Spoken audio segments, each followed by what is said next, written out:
నా పేరు వెంకటరమణ అండి. నేను కూడా ఒక ఎక్స్ సర్వీస్ మెన్. దేశం గురించి 15 సంవత్సరాలు కష్టపడి వచ్చాను.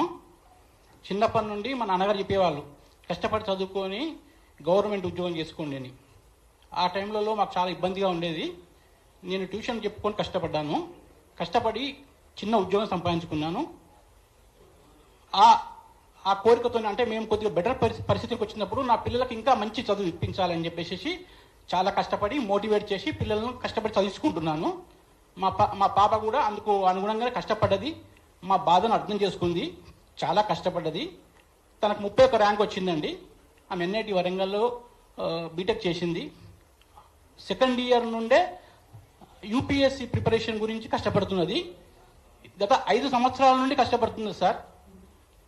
తను ఎక్కడికి పోకుండా, ఏమీ అప్లికేషన్ పెట్టుకోకుండా, ఏమి ఫంక్షన్స్కు, సినిమాలకు, షికార్లకు ఎక్కడికి వెళ్లకుండా 4 గది గోడల మధ్యనే కూర్చొని చదువుతుంది. ఇంత కష్టపడి ఈ రోజుకు ఇక్కడికి వచ్చిన తర్వాత మాకు చాలా ఆనందమైంది. ఈరోజు సోషల్ మీడియాను చూడలేని పరిస్థితి వచ్చింది. మొన్నటి వరకు మమ్మల్ని అప్రిషియేట్ చేసిన వాళ్ళే ఈరోజు ఏంటి మీ పాప ఇలా ఏంటి అలిగేషన్స్ వస్తున్నాయి ఇక్కడ సోషల్ మీడియాలో అని చెప్తుంటే మేము తట్టుకోలేకపోతున్నాం అండి. ఇది నా ఒక్క కుటుంబ పరిస్థితే కాదండి. ఈ 563 ఏ పేరెంట్స్ని అడిగినా కూడా వాళ్ళ యొక్క దుఃఖాన్ని చెప్తారండి. మీకు 3 కోట్లు పెట్టే పరిస్థితి కాదు కదా సార్, 30 లక్షలు పెట్టే పరిస్థితి కూడా ఎవరికి లేదు ఇక్కడ. సో మీరు దయచేసి మా యొక్క బాధను అర్థం చేసుకోండి.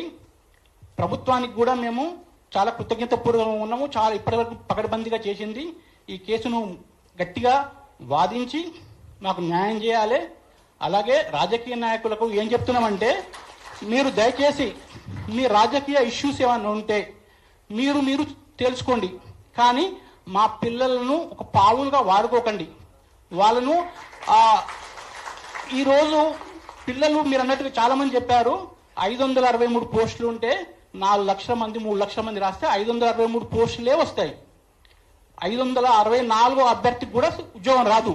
అలాంత మాత్రాన 500 ఈ ప్రాసెస్ కంటిన్యూ అవుతుంటేనే నోటిఫికేషన్స్ వస్తుంటాయి, పిల్లలందరూ ఉద్యోగాలు చేస్తుంటారు, ఈ ప్రాసెస్ అంతా నడుస్తుంటది. కానీ ప్రతిసారి వచ్చిన సార్లల్లా రాని క్యాండిడేట్ పోయి ఏదో ఒక మిషతోని ఇలాగ కోట్ల కేసులు వేస్తూ పోతుంటే ఇది ఎప్పటికీ ప్రాసెస్ కాదండి. ఇక మన పిల్లలు మొత్తము ఇంకా 20 సంవత్సరాల తర్వాత కూడా ఇలా నిరుద్యోగంలో ఉండిపోతారు. నా యొక్క విన్నపం ఏంటంటే, ఈ రాని స్టూడెంట్స్ కూడా ఏమీ నిరుత్సాహపడకండి. మీరు రాజకీయ నాయకుల చేతుల్లో పావులుగా మారకండి. మీకు ఎంతో భవిష్యత్తు ఉంది, ఆ భవిష్యత్తును పాడు చేసుకోకండి. దీంట్లో ఏం ఆగదు ఈ రోజుల్లో. దయచేసి మీరు అర్థం చేసుకోండి, మాకు న్యాయం చేయించండి. థ్యాంక్ యూ అండి.